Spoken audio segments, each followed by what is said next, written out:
133వ కీర్తన 1వ వచనం.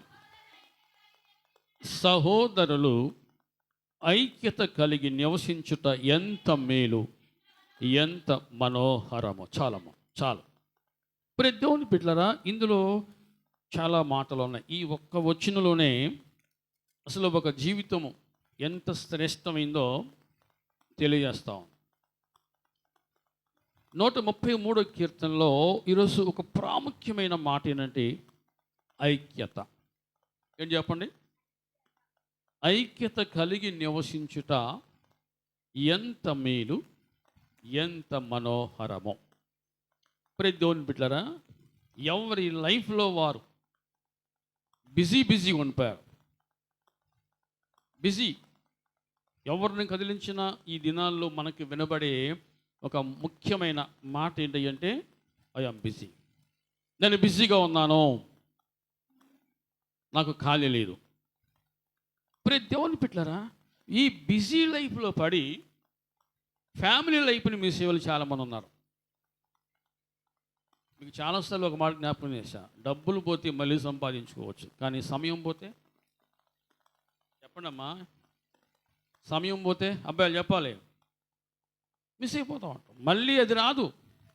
డబ్బులు పోతే మళ్ళీ వస్తాయి, కానీ గతించిన కాలం మళ్ళీ మనం వెనక్కి తెచ్చుకోవాలంటే నువ్వు తలకిందులు తపస్సు చేసినా రాదు మళ్ళీ.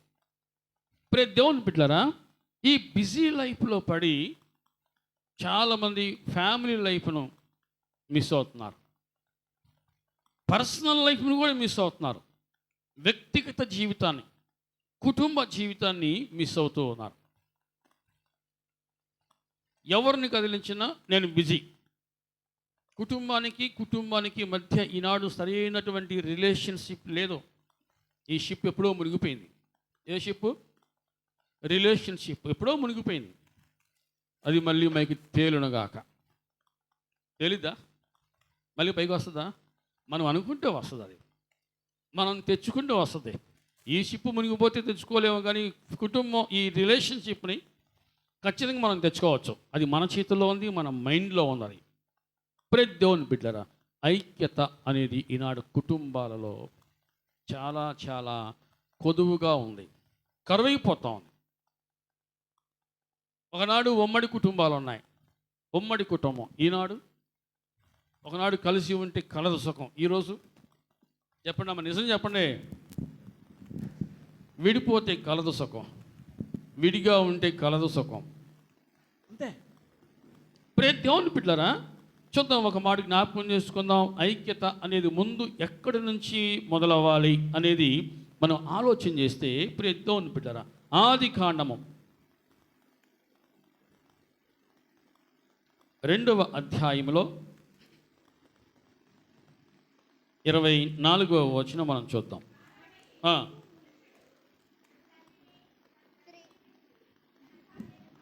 తన భార్యను అత్తుకొనను, వారు ఏక శరీరమై ఉందరో.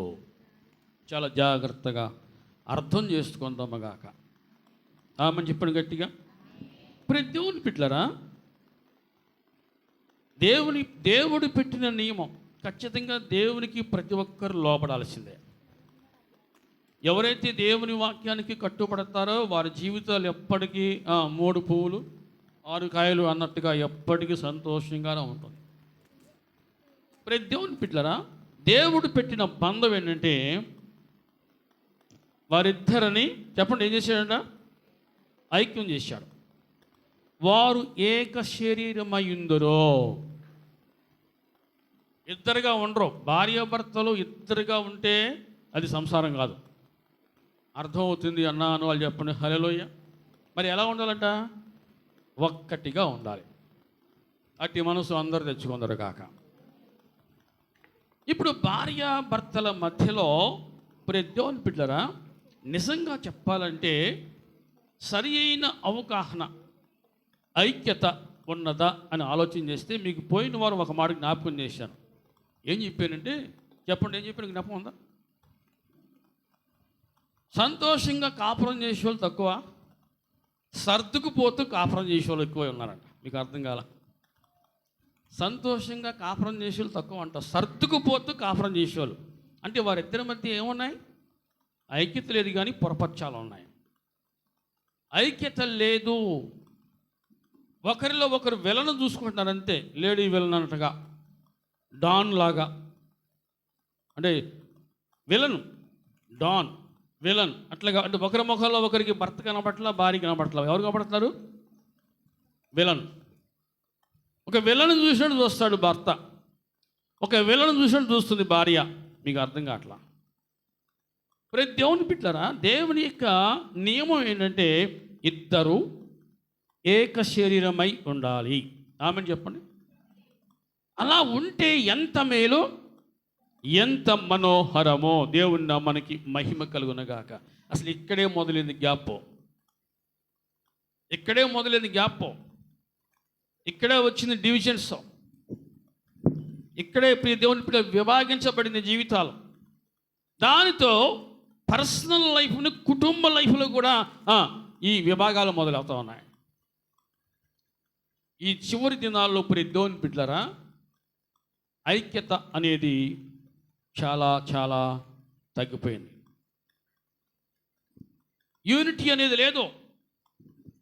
ప్రియ దేవుని బిడ్డలారా, గుర్తుపెట్టుకున్న ఒక మాట మీకు చాలాసార్లు ఒక మాట జ్ఞాపకం చేస్తాను. మొదటి యోహాను పత్రిక 4వ అధ్యాయంలో 20వ వచనం. యోహాను సువార్త కాదు అని చెప్పింది పత్రిక, 4వ అధ్యాయం 20వ వచనం. అమ్మా, ఎవడైనను నేను దేవునిని ప్రేమించుచున్నాను అని చెప్పి తన సహోదరుని ద్వేషిస్తే, చెప్పండి, దేవునిని ప్రేమించుచున్నాను అని చెప్పి సహోదరుని ద్వేషిస్తే అతడు ఏమవుతాడు? వినండి, భార్యాభర్తల మధ్య గ్యాప్ వచ్చింది, అన్నదమ్ముల మధ్య కూడా చెప్పండి గ్యాప్ వస్తూ ఉంది. అన్నదమ్ముల మధ్య అంటే ప్రేమించడం తెలియట్లా, గౌరవించడం తెలియలా. వీరిద్దరి మధ్య కూడా ఐక్యత లోపించింది. భార్యాభర్తల మధ్య ఐక్యత లోపించింది. ఏదో సర్దుకుపోతూ కాపురం చేసుకున్నది ఎక్కువైపోయారో, అదేవిధంగా అన్నదమ్ముల మధ్యలో కూడా ఈ పొరపక్షాలు మొదలయ్యాయి, విభేదాలు మొదలవుతూ ఉన్నాయి. ఐక్యతకు తూట్లు పొడుస్తూ ఉన్నారు, ఐక్యతకు భంగం కలుగుతూ ఉంది. ప్రియ దేవుని బిడ్డలారా, ప్రభువు ఒక విలక్షణమైన ప్రార్థన చేశాడు. ఆయన చేసిన ప్రార్థన ఏంటో ఒకసారి జ్ఞాపకం చేసుకుందాం. యోహాను సువార్తలో ప్రియ దేవుని బిడ్డలారా 17వ అధ్యాయం, యోహాను సువార్త 17వ అధ్యాయంలో 11 నుంచి చూద్దాం. నేనికను లోకములో ఉండను కానీ వీరు లోకములో ఉన్నారు, నేను నీ యొద్దకు వచ్చుచున్నాను. ఆయన చేసిన ప్రార్థన తెలుసా? పరిశుద్ధుడైన తండ్రి, మనము ఏకమై ఉన్నలాగున వారును ఏకమై ఉండునట్లో నీవు నాకు అనుగ్రహించిన నీ నామమందు వారిని కాపాడం. 21వ వచనం కూడా, తండ్రి, నా యందు నీవును నీ యందు నేనును ఉన్నలాగున వారును మన యందు ఏకమై ఉండవలని వారి కొరకు మాత్రం నేను ప్రార్థించట్లేదు, వారు ఈ వాక్యము వలన నా యందు విశ్వాసం ఉంచు వారందరూ ఏకమై ఉండవలను అని వారి కొరకు ప్రార్థించుచున్నాను. ప్రియ దేవుని బిడ్డలారా, భార్యాభర్తల మధ్య చెప్పండి ఐక్యత, ఒక అవగాహన లోపించింది, అపార్థాలు వచ్చేసాయి. అన్నదమ్ముల మధ్య ఐక్యత లోపించింది, ఒక పొరపక్షంలాగా లేకపోతే ఒక మచ్చలాగా అపార్థాలు అనేవి జొరబడుతూ ఉన్నాయి. ప్రియ దేవుని బిడ్డల, తోడికోడల మధ్య ఐక్యత ఉందా? లేదు. అన్నదమ్ముల మధ్య ఐక్యత లేదు, తోడి కోడల మధ్య ఐక్యత లేదు. భార్యాభర్తలు కూడా ఏదో చేస్తున్నాం కాపురం అన్నట్టుగా చాలా కుటుంబాల్లో ప్రియ దేవుని బిడ్డలారా ఇది జరుగుతూ ఉంది. ఐక్యత లేదు. కానీ ప్రభు ఒక విలక్షణమైన ప్రార్థన చేశాడు. ఏమిటి ఆ ప్రార్థన అంటే ఏముంది? నా యందు విశ్వాసం ఉంచు వారందరూ ఏకమై ఉండవలెను అని వారి కొరకు ప్రార్థించుచున్నాను. వారందరూ ఈ భూమి మీద ఉన్నంత కాలం ఏకమై ఉండాలి. ఏకమై అంటే ఏంటి? ఒక్కటిగా ఉండాలి. ప్రియ దేవుని బిడ్డలారా, ఈనాడు మనుషుల మధ్య అపార్థాలు ఎక్కువైపోయినాయి. అపార్థాలు ఎక్కువైపోయినాయి. అర్థం చేసుకునే వాళ్ళు లేరు. అర్థం చేసుకునే వాళ్ళు లేరు. ఎంత త్వరగా అపార్థం చేసుకోవాలో అంతకంటే ఇంకా వేగంగా అపార్థం చేసుకునే వాళ్ళు ఉన్నారు. ప్రతి దేవుని బిడ్డలారా, దేవుని యొక్క చిత్తం ఏంటంటే ఏకమై ఉండవలెను. ఏకమై ఉండవలెను. అన్నదమ్ముల మధ్య ఐక్యత లేదు, భార్యాభర్తల మధ్య ఐక్యత లేదు, తోడి కోడల మధ్య ఐక్యత లేదు, అత్తా కోడల మధ్య కూడా చెప్పడం లేదు. పచ్చగడ్డేస్తే చెప్పండి, పసుగట్ల ప్రతి దేవుని బిడ్డలారా, ఎప్పుడు కూడా నాన్నగారు ఒక మాట అంటూ ఉండేవాళ్ళు, మీకు గుర్తుందో లేదు, బ్రతికొండగా ప్రేమించలేని వారు చనిపోయిన తర్వాత ఎంత ఏడిస్తే వస్తారయ్యా అనేవాడు. ఓ అమ్మా ఒకసారి లే, అమ్మా, ఓ నాన్న ఒకసారి లే, ఓ అక్క ఒకసారి లే అక్క, ఒక్క మాట కూడా చెప్పని పోయావు అక్క, నీకు ఒక్కసారి లే అక్క. ఎంత ఏడిస్తే మాత్రం లేచి వస్తారు చెప్పండి. ప్రతి దేవుని బిడ్డలారా, అందుకే నేను చనిపోయిన తర్వాత ఎలాగో ప్రేమించుకోలేరు, ఎలాగూ ఒకటిగా ఉండలేరు, వారి దారి వారు వెళ్ళిపోతారు. రేపు నువ్వు కూడా ఒక దారి చూసుకోవాల్సి వస్తుంది. ప్రతి దేవుని బిడ్డలారా, అది ఆ దారి ఎప్పుడు వస్తుందో, ఎప్పుడు లైన్లోకి వస్తుందో మనకు తెలియదు. కానీ భూమి మీద ఉన్నంత కాలము చెప్పండి ఐక్యత కలిగి ఉండాలి. ఆమె చెప్పండి, ఉన్న అపార్థాలన్నిటినీ తొలగించుకోవాలి. ఇది ప్రభువు చేసిన ప్రార్థన. ఇది దేవా, ఇదిగో ఈ భూమి మీద వీరందరూ కూడా ఏకమై ఉండాలి, ఒక్కటిగా ఉండాలి, వీరి మధ్య ఎటువంటి మిస్అండర్స్టాండింగ్, అపార్థాలు ఏవి ఉండకూడదు. ప్రేద్దోని బిడ్డరా, కొన్ని చోట్ల కొన్ని పరిస్థితులు ఎట్లాగా ఉంటాయంటే, బయట వాళ్ళందరూ బాగానే ఉంటారు, బయట వాళ్ళందరితో బాగానే ఉంటారు, ఇంట్లో వాళ్ళతోనే పొద్దాలు గొడవలు. మీకు అర్థం కాల? బయట వాళ్ళతో బాగానే ఉంటారంట, కానీ ఇంట్లో వాళ్ళతో ఎవరితో కూడా సరిగా ఉండరంట, పోసగారంట. ఇదొక రకమైన చెప్పు.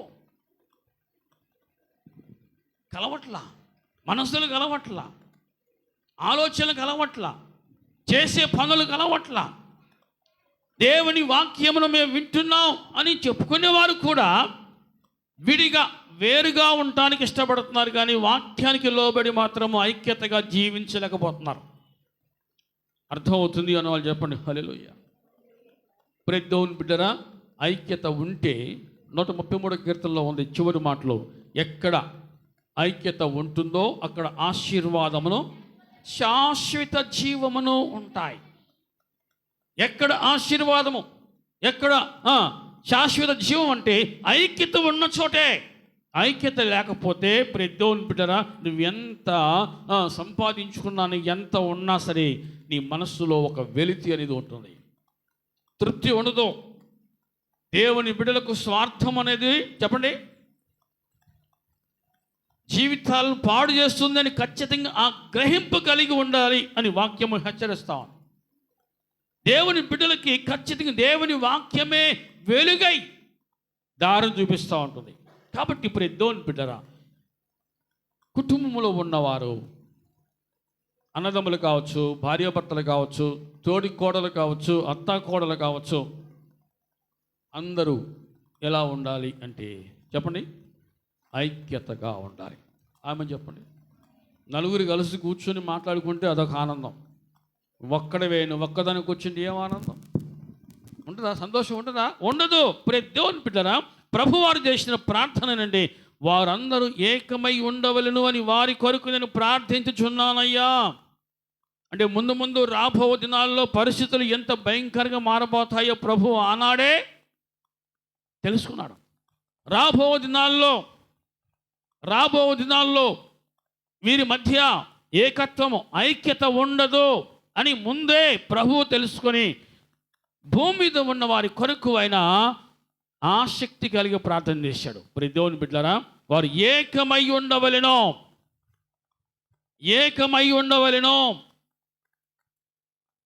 వారి కొరకు నేను ప్రార్థించుచున్నాను. అసలు ఈనాడు కుటుంబాల్లో ఈ ఐక్యత లోపించటం వల్ల ప్రేమలు కూడా తగ్గిపోతూ ఉన్నాయి, ప్రేమలు తగ్గుతూ ఉన్నాయి. ప్రేమలు ఎందుకు తగ్గుతూ ఉన్నాయి? వాక్యం సెలవిస్తూ ఉంది, అక్రమము విస్తరించుడు చేత ప్రేమలు తగ్గిపోతూ ఉన్నాయి. ఐక్యత లోపించింది. ఈ ఐక్యత ఎప్పుడైతే లోపించడం మొదలు పెడతా ఉందో, కాయకు కుళ్ళు పెట్టినట్టుగా, పండుకు ఒక పక్కన డాగు మచ్చ వచ్చినట్టుగా కుటుంబాలకు ఇది మొదలవుతుంది. ఇది ఒక తెగలో, ఇది ఒక జబ్బు మొదలవుతూ ఉంది. ఆ ఇంటి మీద కాకి ఈ ఇంటి మీద వాలకూడదు, ఈ ఇంటి మీద కాకి. ఎంత శత్రుత్వమో, ఎంత విరోధమో. చాలాసార్లు జ్ఞాపకం చేసి, నువ్వు పోతూ పోతూ ముక్కు బేస్తలు కూడా నువ్వు తీసుకుపోవు, గుర్తుపెట్టుకో. అబ్బాయిలు మొలసలు కూడా తీసుకుపోరు, పీకి పడేస్తారు అంతే. అంతేనా? అవునా కదా? ఎంత వెండి మొలసాడు పెట్టినా, ఎంత బంగారపు ముక్కు బేసడి పెట్టినా సరే, చివరికి అమ్మ ఇంకా ఏమైనా ఉందా చూడండి అమ్మా అంటారు. అయ్యో మా అమ్మ పోయింది, మా అమ్మకి మెల్లో తాడొంచుందయ్యా అంటారు కూతురులు. ఏమంటారు? అంటారా? మా అమ్మ పోయిందయ్యా, మెల్లో తాడొంచుందయ్యా, మా అమ్మకి ఇష్టమయ్యా అంటారా? అనరు. మట్టిలో పోందయ్యా, తాడు తీసేసింది అంటారు అంతే. ముక్కు బేసరైనా అంతే. అంటే పూచికి పుల్ల కూడా నీవు నీతో చెప్పండి తీసుకుని పోలేవు. దేవుని బిడ్డలారా, దేవుని వాక్యం ఇదే మనకు నేర్పిస్తూ ఉంది. అందరితో ప్రేమగా ఉండో, అందరితో ప్రేమ. నీ సాక్ష్యాన్ని భూమి మీద నువ్వు నిలబెట్టుకోవాలి, నువ్వు కాపాడుకోవాలి. నీవు నీ సాక్ష్యాన్ని భూమి మీద నువ్వు నిలబెట్టుకో, నువ్వు కాపాడుకో. దేవుని బిడ్డలారా, ఏకమై ఉండవలను అని ప్రభువు చెప్పాడు. ప్రేమలు తగ్గిపోతా ఉన్నాయి ఈనాడు. ప్రేమలు అంతరించిపోయినాయి. స్వార్థం అనేది ఎక్కువగా భయంకరంగా పనిచేస్తూ ఉంది. కొంత మట్టుకు ఉండొచ్చు, తప్పలేదు ఒక కోణంలో, కానీ అన్ని విషయాలకు దాన్ని ఆపాదించకూడదు. అన్ని విషయాలకు ఆపాదించకూడదు. రేపు దేవుని బిడ్డరా, నేను ఎప్పుడూ ఒకటి కోరుకుంటా, చనిపోతే నేను మొయ్యాలి అని పోటీ పడాలి. దేన్ని? బాడీని నేను మొయ్యాలి, పోటీ పడాలి. నువ్వు నేను మొయ్యేటువంటి దిక్కుమాలని, నేను మొయ్యేటువంటి దిక్కుమాలని అనుకునే పరిస్థితి రాకుండా గాక. అర్థం కాలే మీకు? ప్రేమలు చాలా భయంకరంగా మారిపోయాయి. దేవుని బిడ్డరా, ప్రేమలు తగ్గిపోయినాయి. మనుషుల మనస్సుల్లో విషం మొదలైంది. ఆ మనసులు లేక ఆ హృదయాలు విషపు కొండగా తయారైనాయి. అది వారిద్దరితో పోతుందంటే వారిద్దరితో పోదు. అది మళ్ళీ ఆ విషపు కొండ, ఆ విషం తీసి ఆ పిల్లలకు కూడా పెడుతున్నారు. నువ్వు ఆ ఇంటికి వెళ్తూ ఒప్పుకోను, నువ్వు వాళ్ళతో మాట్లాడుతూ ఒప్పుకోను. బిడ్డలకు ఏమి నేర్పిస్తున్నావు? కలిసి ఉండాలి, ప్రేమగా ఉండాలి, పలకరించు, అందరితో బాగుండు అని మంచి మాటలు నీవు నీ బిడ్డలకు నేర్పించదువుగాక. దేవుని బిడ్డలా, మీకు మళ్ళీ జ్ఞాపకం చేస్తున్నాను, పోతూ మనం ఏమీ తీసుకుపోం. లేదన్నా నేను తీసుకుపోతానన్నా అని వాళ్ళు ఎవరైనా ఉంటే చెప్పను గట్టిగా హల్లెలూయా. ఎవరు ఉండరు. తెలుసు, జీవిత సత్యాలు తెలుసు అందరికీ. కానీ లోపల ఉన్న ఈ వేరు పోద్దా? ఇది పోతుందా? ఇది పోగొట్టుకున్నప్పుడే నువ్వు నిజ క్రైస్తవుడిగా ఉంటావు. దేవుని నామానికి మహిమ కలుగునుగాక. అపోస్తలుడైన పౌలు గారు కూడా ఒక చక్కటి మాట మాట్లాడుతూ, దేవుని బిడ్డలారా, ఫిలిప్పీయులకు పత్రికలో 4వ అధ్యాయం, 2వ అధ్యాయంలో, ఫిలిప్పీయులకు రాసిన పత్రిక 2వ అధ్యాయము 1వ వచనం, కావున క్రీస్తునందు ఏ హెచ్చరిక అయిననో, ప్రేమ వలన ఏ దుఃఖోపశమనమైననో, ఆత్మయందు ఏ సహవాసమైననో, ఏ దయారస వాత్సల్యములైననో ఉన్న ఎడలా మీరు ఏక మనస్కులగునట్లు ఏక ప్రేమ కలిగి ఏక భావము గలవారుగా ఉండి ఒక్కదానినే మనస్కరించుచు నా సంతోషమును సంపూర్ణము చేయుడి. ఏక మనస్కులగునట్లుగా, ఏక ప్రేమ కలిగి. ఏక మనసు ఉండాలంటే ప్రేమ. కుటుంబాల్లో దేవుని బిడ్డలారా, ఐక్యత లోపించింది. దాని వెంబడి ప్రేమ కూడా తగ్గిపోతా ఉంది. ప్రేమలు లేవు, ఐక్యత లేదు. ఏదో జీవిస్తున్నాం అంతే, ఏదో జీవిస్తూ ఉన్నాం. దేవుని బిడ్డలారా, అపోస్తలుడైన పౌలు ఈ సంఘానికి లేఖ రాస్తూ ఏమంటున్నాడంటే, ఇదిగో మీరు ఏ సహవాసమైననో, ఆత్మయందు ఏ సహవాసమైనను ఏ దయారస వాత్సల్యములైనను ఉన్న ఎడల మీరు ఏక మనస్కులగునట్లుగా ఏక ప్రేమ కలిగి, దేవుని నామానికి మహిమ కలుగునగాక. వేరియేషన్స్ ఉండకూడదు, డివిజన్స్ ఉండకూడదు. ఏక ప్రేమ. నువ్వు చూపించే ప్రేమలో పవిత్రత ఉంటే ఖచ్చితంగా అది నీ విలువను పెంచుతుంది. అర్థం చేసుకున్న వాళ్ళు చెప్పండి గట్టిగా హల్లెలూయా. నువ్వు చూపించే ప్రేమలో పవిత్రత ఉంటే అది నీకు విలువను పెంచిద్ది, లేకపోతే నీ విలువను తగ్గించిద్ది. నీ విలువ పెరగాలంటే ఇప్పుడు దేవుని బిడ్డలారా, ఖచ్చితంగా నువ్వు చూపించే ప్రేమలో చాలా క్వాలిటీస్ ఉండాలి. అర్థం అవుతుందన్నాను వాళ్ళు చెప్పిన హల్లెలూయా. ఏక ప్రేమ కలిగి ఏక భావము గలవారుగా ఉండండి. ఒకరి మాట ఒకరికి నచ్చదు, ఒకరంటే ఒకరికి నచ్చదు, ఒకరంటే ఒకరికి గిట్టదు. ప్రేమ దేవుని బిడ్డలారా, ఈనాడు కుటుంబాల్లో ఒకరినొకరు చూసుకుంటా ఉన్నారు. ఎలా చూసుకుంటున్నారు? బద్ధ శత్రువులుగా, బద్ధ విరోధులుగా. ఏదో పైకి అన్నయ్య అన్నయ్య, తమ్ముడు, చెల్లి, అక్క, వదిన, తోడుకోళ్ళ, ఆడపడుసా, అంతే. ఇది దేవుని బిడ్డలకు తగునా? ఇది దేవుని బిడ్డలకు తగునా? దేవుని బిడ్డలారా, నువ్వు ఎక్కడ ఉన్నా గుర్తుపెట్టుకో, నేను దేవుని బిడ్డను, దేవుని వాక్యానికి తగిన విధంగా నేను జీవించాలి అని ఒక తీర్మానంతోనే ఉండాలి. అర్థమవుతుంది అన్న వాళ్ళు చెప్పండి హల్లెలూయా.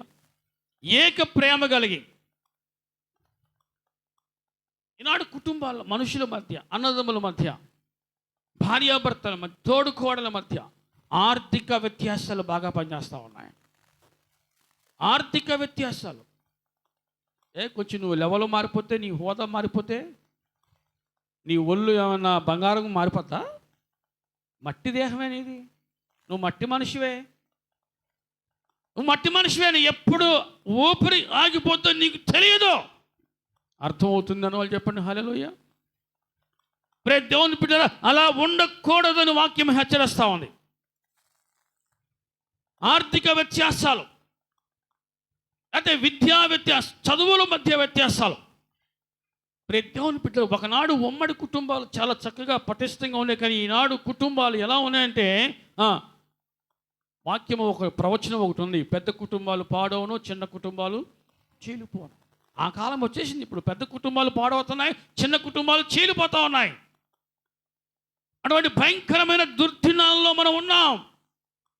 సరే, అన్యులకు వారు ఏం చేసినా అది వారికి తగిందే, వారు ఏం చేసి చెల్లుపడేది. కానీ నీకు తగింది కాదు, అది నీకు సరిపడదు కాదు, నీ ఒంటికి నీ ఇంటికి అది మంచిది కాదు. ఎందుకంటే నువ్వు నిత్యము దేవుని వాక్యం చేతను కడగబడుతున్నావు. కడగబడిన వ్యక్తి నువ్వు శుభ్రంగా పవిత్రత కలిగి దేవుని సన్నిధిలో ఉండాలి, వర్ధిల్లుదుగాక. ఏక ప్రేమ కలిగి ఏక భావం గల వారుగా ఉండి, దేవుని బిడ్డలారా, ఒక్కదానినే మనస్కరించచ్చు. సంతోషం అంటే ఎక్కడైతే ఏక ప్రేమ ఉంటుంది, ఏక మనసు ఉంటుందో అక్కడ ఆ కుటుంబంలో సంతోషం ఎప్పుడు నిండుగా ఉంటుంది. జీవము గల దేవుని సంఘంలో ఎంతమంది ఉన్నారు? ఇదంతా ఒక కుటుంబం, ఇదంతా ఒక కుటుంబం. అవునన్నా, ఇదంతా ఒక కుటుంబం అన్నవాళ్ళు చెప్పిన గట్టిగా హల్లెలూయా. ఏదైనా ఉంటే అది బయటే, అసలు బయట కూడా ఉండకూడదు. ఇక్కడ నువ్వు ఎలా ఉన్నావో బయట కూడా నువ్వు అలా ఉండాల్సిందే. అలా ఉండవుగాక. ఆమెను చెప్పండి. దేవుని బిడ్డ, ఈ కుటుంబంలో ఎటువంటి పొరపక్షాలు, ఎటువంటి వ్యత్యాసములు, తారతమ్యాలు ఉండకూడదు. మన ఒంటికి తలకాయ నొప్పి వచ్చింది, తలకాయ నొప్పి వచ్చింది. ఏంటమ్మా జెస్సీ నువ్వు రాలేదండి స్కూల్కి అంటే, నాకు తలకాయ నొప్పిగా ఉంది అందుకే రాలేదు అంటది. వినండి, నొప్పి దానికి తలకే, మరి కాళ్ళు చేతులు బాగానే ఉన్నాయిగా, వెళ్ళొచ్చుగా. అంటే దేహంలో ఒక అవయవానికి నొప్పి కలిగితే, బాధ కలిగితే మిగతా అవయవాలన్నీ కూడా చెప్పండి బాధపడతాయి. నాకెందుకులే, నేను వెళ్తా స్కూల్కి, కాళ్ళు పరిగెత్తచ్చు, తలకాయలు ఇంట్లో పడేవులుగా. ఒక శరీరం ఎలా ఉంటుందో దేవుని బిడ్డరా, జీవము గల దేవుని సంఘంలో ప్రతి ఒక్కరు ఒక కుటుంబముగా ఉందరుగాక. వాళ్ళకి మాకు సంబంధం లేవు అన్నట్టుగా ఉండకూడదు. కొన్ని చోట్ల చూస్తూ ఉన్నాం. ప్రతి దేవుని బిడ్డలారా, కొన్ని చోట్ల ఎలా ఉందంటే చర్చికి వస్తూ ఉన్నారు, వాక్యం వింటున్నారు, కానీ వాళ్ళకి మాకు మాటలు లేవు. వాక్యం ఏమంటుంది తెలుసా? నువ్వు నీ కంటి ముందున్న మనిషి నువ్వు ప్రేమించలేకపోతే కనబడని దేవుని నువ్వు ఎలా ప్రేమిస్తావు? మనం ఒక చక్కటి ప్రార్థన చేస్తాం. ఇప్పుడు కొన్ని సంఘాలు ఈ ప్రార్థన ఎత్తేశారు. ఏ ప్రార్థన? పరలోకమందున్న మా తండ్రి అనే ప్రార్థన కొన్ని సంఘాల్లో ఎత్తేశారు. ఎందుకు ఎత్తేసారు తెలుసా? మా ఎడల అపరాధం చేయవారు మేము క్షమించిన ప్రకారము మా అపరాధాలకు అయ్యా మనం క్షమించలేమయ్యా, అందుకే మనం ఆ ప్రార్థన మేము చేయట్లేదే అంటున్నారు చాలామంది. మేము క్షమించలేం, ఎందుకు మమ్మల్ని మేము దేవుని తీర్పుగా అప్పగించుకోవాలి? అయ్యా నువ్వే అన్నాగా, రేపొద్దున దేవుడు అంటాడుగా, అందుకే అసలు మేము ఆ ప్రార్థన చేయట్లా అంటున్నారు. నువ్వు క్షమించే అంత పెద్ద మనసు కలిగి ఉండకపోతే నీ విలువ తగ్గుతూ ఉంటుంది, నీ విలువ పడిపోతూ ఉంటుంది. గుర్తుపెట్టుకో, నీ మనసు ఎప్పుడైతే విశాల మనసుగా పెద్ద మనసుగా రూపాంతరం చెందిందో ఖచ్చితంగా దాని వెనకాల నీ విలువ నీ గౌరవం పెరుగునగాక. నువ్వు నీ విలువ కోసం నీ గౌరవం కోసం నువ్వు పరిగెత్తాల్సిన పని లేదు, అవే నీ వెంటబడాలి. అలా ఉన్నతమైన మనస్సు కలిగి నీవు ఉందువుగాక. పేతురు పత్రికలో దేవుని బిడ్డలారా, అపోస్తలుడైన పేతురు గారు కూడా ఒక చక్కటి మాట మాట్లాడుతూ, దేవుని బిడ్డలారా 3వ అధ్యాయం, 1 పేతురు 3వ అధ్యాయంలో 8వ వచనం మనం చూద్దాం. తుదకు మీరందరూ ఏక మనస్కులై ఒకరి సుఖ దుఃఖములు యందు ఒకరు పాలుపడి సహోదర ప్రేమ గలవారును కరుణాచిత్తులను వినయ మనస్కులై ఉండుడి. ఎందుకు తెలుసా? ఎందుకు? మీరు ఆశీర్వాదానికి వారసులోటుకు పిలువబడితిరి. ఆమని చెప్పండి.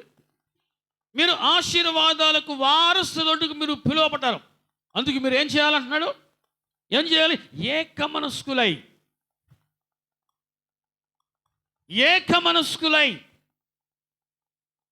ఒకరి సుఖ దుఃఖములు యందు ఒకరు.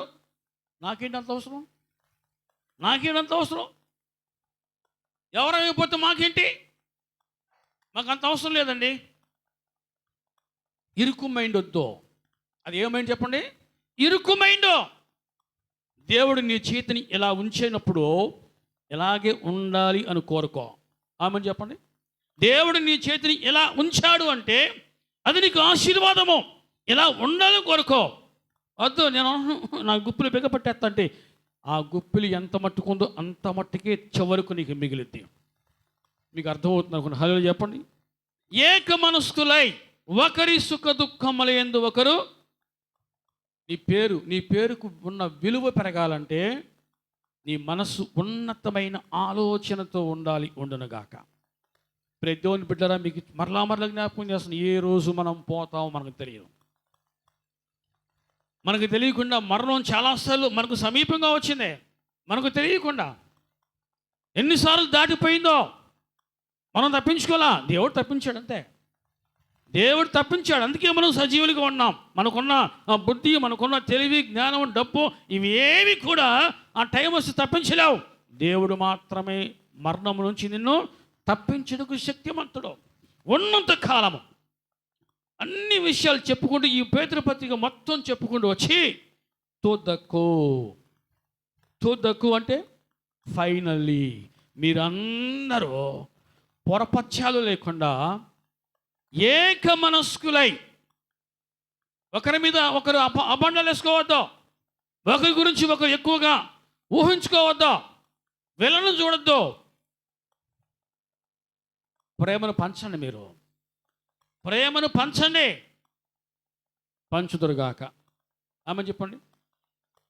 ప్రేమించేదన్ అధికముగా ఆరాధింతున్ ఆశక్తితో, ప్రేమించేదన్ అధికముగా ఆరాధింతున్.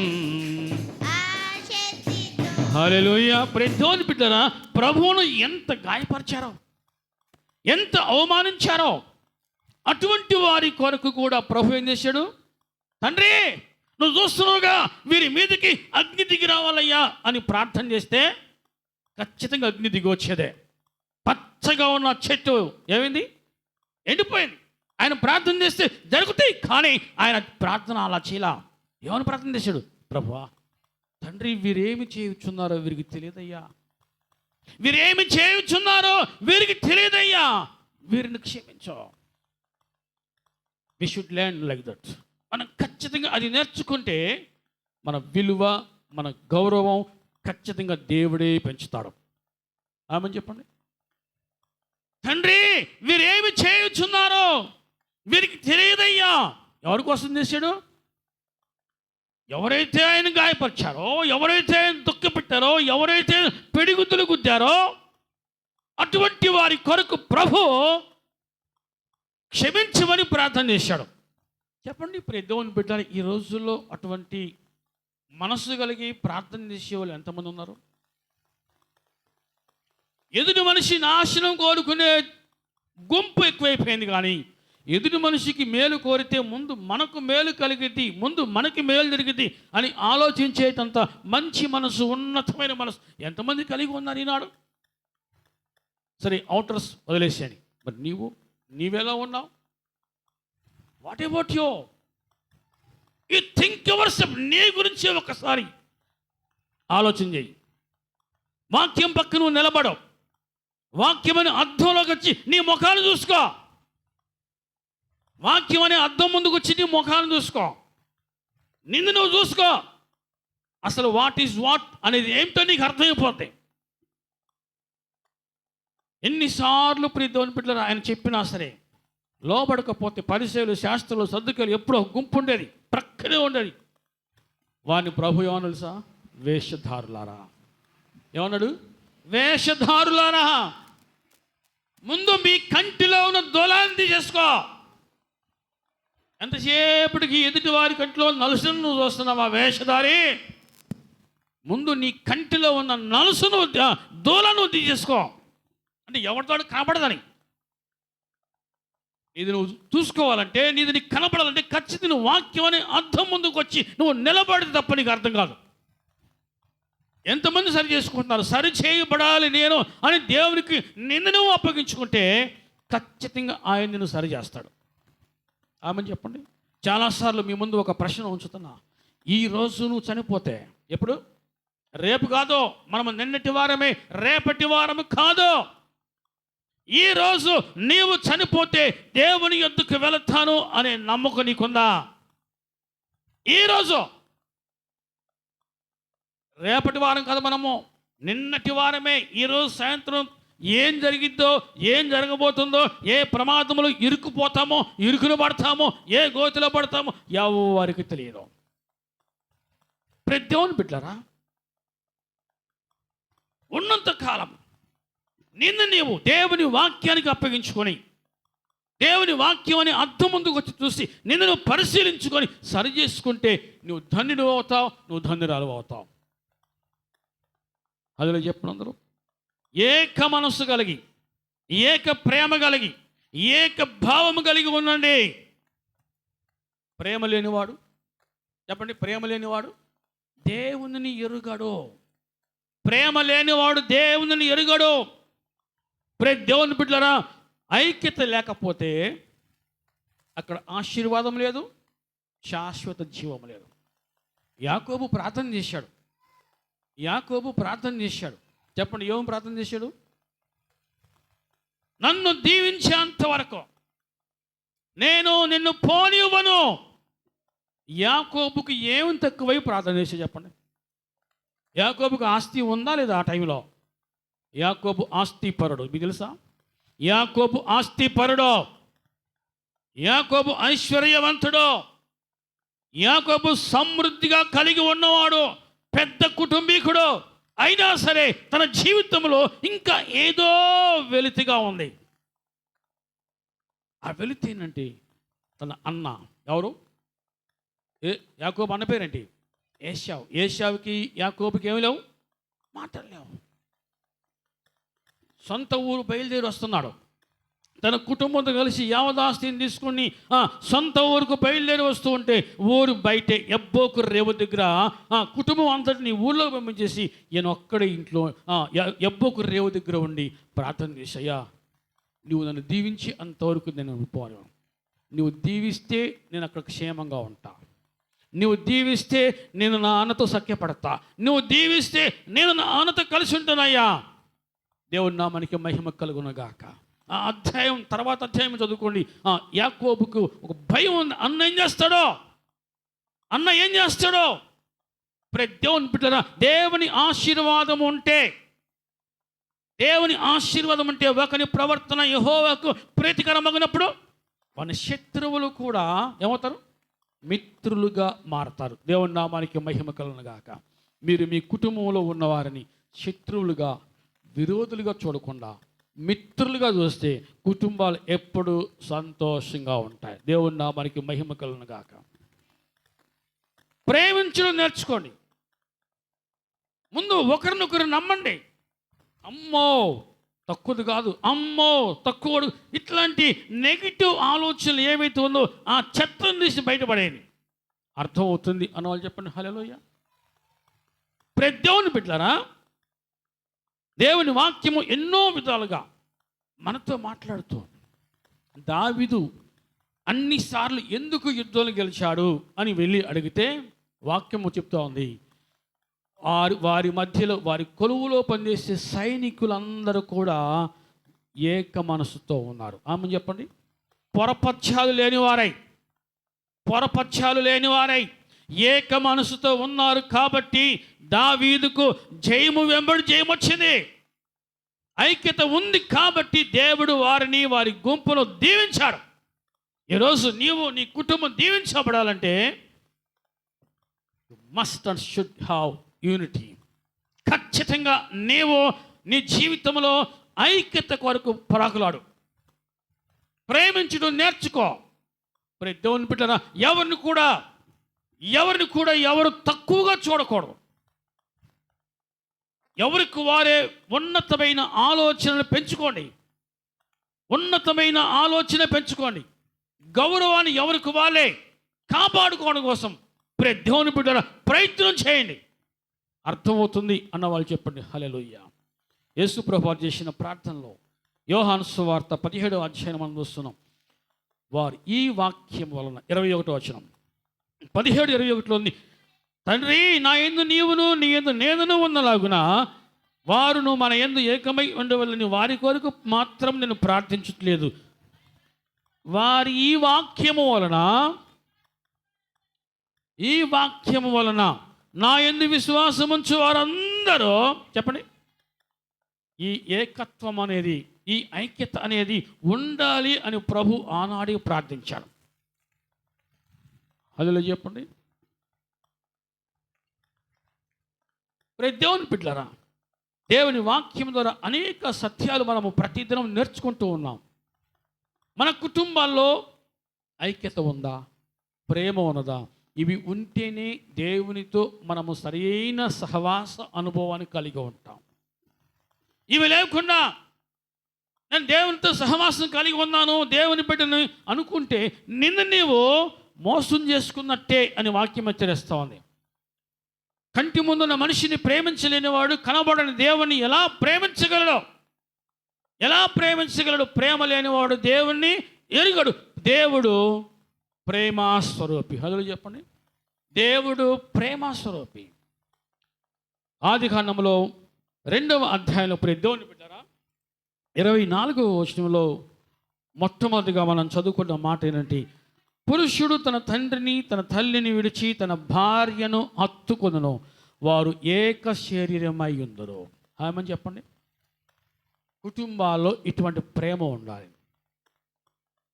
ఇటువంటి త్యాగం ఉండాలి, గౌరవం ఉండాలి. దేవుడు ఒక కుటుంబాన్ని ఎలా స్థిరపరిచాడంటే, ఇంక ఎవరు కూడా దేవుని విడిపోలేనంతగా వారిని అట్లా బంధించేశాడు. అంతే, ప్రేమతో బంధించేశాడు. ఇలా ఉండాలి, మీరు ఇలా ఉండాలి, ఎంతగా ఉండాలి. అవసరమైతే పురుషుడు తన తండ్రిని చెప్పండి, తన తల్లిని విడిచి తన భార్యను ఒత్తుకొనును వారు ఏక శరీరమై ఉంటారు. ముందు నా తల్లి నా తండ్రి తర్వాత నువ్వు అనకూడదు. ముందు నా తల్లి నా తండ్రి తర్వాత నువ్వు అనకూడదు. అలాగని ఇంట్లో ఉన్న పెద్దలు వీడికి బెల్లం అయిపోయింది అనకూడదు. మీకు అర్థం కాల ఆమె చెప్పండి. అపార్థాలు రావడానికి ఎంతసేపు అండి? అపార్థాలు రావడానికి ఎంతసేపు? ప్రతి దేవుని బిడ్డలారా, దేవుని ప్రజలకు అవి తగినది కాదు. ఒకరి పట్ల ఒకరికి నమ్మకం, ఒకరి పట్ల ఒకరికి ప్రేమ, గౌరవం ఉండాలి. నాకు చాలా ఆశ్చర్యం వేస్తుంది. దేవుడు ఎంత ప్రేమ గలవాడంటే, ఈ ఆదాము ఒంటరిగా ఉన్నాడు. ఆదాముకు ఎవరు కావాలి? సహకారి. అదిలో చెప్పండి. ఎక్కడి నుంచి తీసుకొస్తే బాగుంటుంది? దేవుడు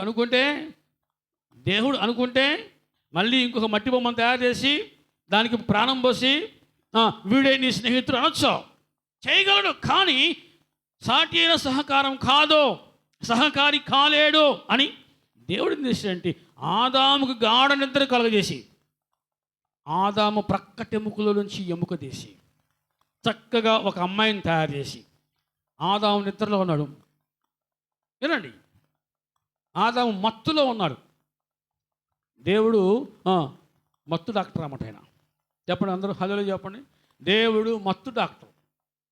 ఆదాము మంచి నిద్రలో ఉన్నాడు. ఈ లోపల దేవుడు ఆదాముని చక్కగా పడుకోబెట్టి ప్రకటముకుని తీసి ఒక స్త్రీగా నిర్మించి, ఇక్కడే ఉంది 22వ వచనంలో, ఆమెను ఆదాముని వద్దకు తీసుకుని వచ్చాను. ఆదాముని వద్దకు తీసుకుని వచ్చినప్పుడు ఆదాము కళ్ళు తెరిచి చూశాడు. చాలా ఆశ్చర్యం ఏంటంటే, అంటే భార్యాభర్తల బంధము ఎటువంటిదో మీకు జ్ఞాపకం చేస్తున్నాం. ఆదాము కళ్ళు తెరిచి చూశాడు. ఏమన్నాడు? నా ఎముకలలో ఒక ఎముక నా మాంసములోనే అన్నాడు. ఆదాముకు అవ్వమ్మ భార్య అని ఎవరు చెప్పారు? దేవుని బిడ్డలారా, పెళ్లి చేసుకున్నారు, మీరు మళ్ళీ మీ పుట్టింటికి వెళ్ళండి అంటే ఆడవాళ్ళు వెళ్తారా? ఎందుకు? నీకంటూ ఒక కుటుంబం, నీకంటూ ఒక ఇల్లు దేవుడు సిద్ధపరిచాడు. దేవుడు పెట్టిన ఆ బంధం అటువంటిది. అర్థం చేసి చెప్ప హల్లెలూయా. ఆ బంధాన్ని కాపాడుకోండి. ఆ బంధానికి తూట్లు పడుచుకోవద్దా? ఆ బంధాన్ని బ్రేక్ చేయొద్దా? దేవుడు పెట్టిన బంధాన్ని, ఆ పునాదిని ఎవరు కూడా కదిలించకూడదు. దేవుడి నామానికి మహిమ కలుగును గాక. నా ఎముకలలో ఒక ఎముక, నా మాంసములో మాంసము, ఇది నరునిలో నుండి తీయబడిన గనుక నారి అని అనబడను. ఆమెను చెప్పండి. ఇప్పుడు దేవుని బిడ్డలు భార్యాభర్తలు అలా ఐక్యత కలిగి ఉండాలి. అన్నదమ్ములు, దేవుని బిడ్డరా, అన్నదమ్ములు ఎలా ఉండాలి? ఈనాడు చూస్తూ ఉన్నాం చాలా విషయాలను దేవుని లేఖనాలు పరిశీలన చేస్తూ ఉంటే. దేవుని బిడ్డరా, యేసేపు అమ్మబడ్డాడు, ఇతర దేశాలకు తీసుకుని పోబడ్డాడు. అమ్మింది ఎవరు? అన్నలే. వీడు అడ్డు లేకుండా పోయాడు అనుకున్నాను. కానీ దేవుని బిడ్డరా, దేవుడు అతనికి తోడై ఉండెను. మనసు పెట్టి వినండి, దేవుడు అతనికి తోడై ఉండెను. యేసేపు పరాయి దేశం వెళ్ళాడు, కానీ యేసేపు ఏమి తెలుసా? ఆ దేశానికే రాసయ్యాడు. ప్రధానమంత్రి హోదా వచ్చింది అతనికి. దేవుని బిడ్డ వినండి, యేసేపుకి ప్రధానమంత్రి హోదా, రాజయ్య హోదా, అంత అధికారం వచ్చినప్పటికీ కూడా ఎవరైతే తనను అమ్ముకున్నారో ఆ అన్నలను ప్రేమించాడా, ద్వేషించాడా? చెప్పండి, హలో చెప్పండి. ఆ మాట చదువుకొని ముగించుకుందాం. ఆదికాండం చివరి అధ్యాయంలో దేవుని బిడ్డలారా, 20వ వచనం, చివరి అధ్యాయం 20వ వచనం. మీరు నాకు కీడు చేయనుద్దేశించితిరి కానీ నేటి దినములో జరుగుచున్నట్లు అనగా బహు ప్రజలను బ్రతికించున్నట్లుగా అది మేలుకే దేవుడు ఉద్దేశించును. కాబట్టి భయపడుకుడి, నేను మిమ్మును మీ పిల్లలను పోషించెదను అని చెప్పి వారిని ఆదరించి వారితో ప్రీతిగా మాట్లాడాను. ఆమె చెప్పండి. అనంతములో దేవుని బిడ్డలారా, ఒకవేళ అంత ద్రోహం చేస్తే మన జీవితంలో ఎప్పుడైనా మళ్ళీ వారి ముఖం చూస్తారా? ద్రోహం చేసిన ముఖం చూస్తారా? చూడరు. కానీ అన్నదమ్ముల బంధం, అన్నదమ్ములు ఎలా ఉండాలి అంటే వాక్యం సెలవిస్తోంది. యేసేపుకు అన్యాయం చేశారు, యేసేపు నమ్మించి మోసం చేశారు. కానీ యేసేపు అయితే గొప్పవాడైన తర్వాత కూడా, ప్రధానమంత్రి హోదాలో ఉండి కూడా, ఆ దేశం అంతటిని పరిపాలించే హోదాలో ఉండి కూడా ఏమన్నా తెలుసా? ఏమన్నాడు? మీరు అన్నలు మీరు భయపడద్దు, అన్నలారా మీరు భయపడకుడే. ఇదిగో మీరు నాకు కీడు చేయని ఉద్దేశించింది, కానీ నేటి దినమున జరుగుతున్నట్లుగా, అనగా బహు ప్రజలను బ్రతికించున్నట్లుగా అది మేలుకే దేవుడు ఉద్దేశించెను. కాబట్టి మీరు భయపడొద్దు. నేను మిమ్మును అంటే అన్యాయం చేసినా సరే, ద్రోహం చేసినా సరే, యేసేపు అన్నాడు, మీరు భయపడొద్దు. నేను మిమ్మల్ని ఏదో చేస్తానని, అధికారాన్ని అడ్డు పెట్టుకొని మిమ్మల్ని ఉరికమ్మ ఎక్కిస్తానో లేదా చెరసాల్లో వేస్తే మీరు భయపడొద్దు, నేను మిమ్మల్ని పోషిస్తా. అది బంధం అంటే ఐక్యత. దేవునికి ఆ మాట నచ్చింది. ఏమని చెప్పండి? దేవునికి ఆ మాట నచ్చింది. గాయపరిచిన వారిని ప్రేమించటమే ఐక్యత, దుఃఖపరిచిన వారిని ప్రేమించటమే ఐక్యత. దేవుని బిడ్డలారా, నీలో దేవుని ప్రేమ మాత్రమే కనబడనుగాక. అటువంటి వారు మాత్రమే దేవునితో సహవాసం చేస్తారు. దేవుడు కూడా అటువంటి వారిని ఇష్టపడతాడు, అటువంటి వారినే దేవుడు ఇష్టపడతాడు. యేసు ప్రభువు ఒక మాట చెప్పాడు, ముగించుకుందాం. మత్తయి సువార్తలో దేవుని బిడ్డలారా, లూకా సువార్త 6వ అధ్యాయం, లూకా సువార్త 6వ అధ్యాయంలో దేవుని బిడ్డలారా, ప్రభు అంటున్నాడు 32వ వచనంలో, మిమ్మును ప్రేమించిన వారినే మీరు ప్రేమిస్తే మీకేమి మెప్పు కలుగును? పాపులను తమను ప్రేమించే వారిని ప్రేమించరు కదా. మీకు మేలు చేయు వారికే మేలు చేసిన ఎడల మీకేమి మెప్పు కలుగునో పాపులను అలాగే చేతురు కదా. మీరెవరి యొద్ద మరలా పుచ్చుకొనవలని నిరీక్షింతురో వారికే అప్పు ఇచ్చిన ఎడల మీకేం మెప్పు కలుగునో పాపులను ఇచ్చినంత మరలా పుచ్చుకొనవలని పాపులకు అప్పు ఇచ్చేద్దరు కదా. మీరైతే ఎట్టి వారిని గూర్చేదను నిరాశ చేసుకొనక మీ శత్రువును ప్రేమించండి, మేలు చేయుడి, అప్పు ఇయ్యుడి, అప్పుడు మీ ఫలము గొప్పదై ఉండును, మీరు సర్వోన్నతుని కుమారులై ఉందరో. ఆయన కృతజ్ఞత లేని వారి ఎడల, దుష్టుల ఎడల ఉపకారం చేసే దేవుడుగా ఉన్నాడు, మీరు కూడా అలా ఉండండి అని ప్రభు స్వయంగా చెప్పాడు. దేవుని బిడ్డలారా, ఐక్యతను కోరుకునేవారు ఖచ్చితంగా ప్రేమిస్తారు. ప్రేమను కాపాడుకునేవారు పెద్ద మనసును, హోందాతనంగా గౌరవాన్ని సంపాదించుకుంటారు. యేసు ప్రభువు వారు నేర్పిన మార్గము, చూపించిన బాట ఇదే. ఏమన్నాడు? మిమ్మల్ని ప్రేమించిన వారినే మీరు ప్రేమిస్తే మీకేంటి ప్రయోజనం? మిమ్మల్ని ప్రేమించిన వారిని మీరు ప్రేమిస్తే మీకేంటి ప్రయోజనం? మీకు మేలు చేసిన వారికే మీరు మేలు చేస్తే మీకేంటి ప్రయోజనం? పాపులు కూడా అలా చేస్తారు కదా, పాపులను అలా చేస్తున్నారు. కానీ వారు చేయలేనిది మీరు చేయాలి. వారు ఏం చేయలేరంటే వారు శత్రువును ప్రేమించలేరు, మీరు ప్రేమించాలి. ఆమని చెప్పండి. పాపులు శత్రువును ప్రేమించలేరు, శత్రువుకు మేలు చేయలేరు, కానీ మీరు ఆ పని చెయ్యాలి.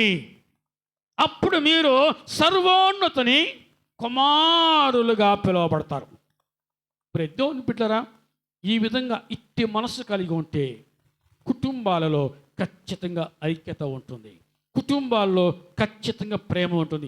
ఈ ఐక్యత, ఈ ప్రేమ కలిగి ఉన్నవారు నిజముగా దేవునితో సహవాసాన్ని కలిగి ఉంటారు. ప్రార్థన చేసుకుందాం, మోకరించండి, ప్రార్థన చేసుకుందాం.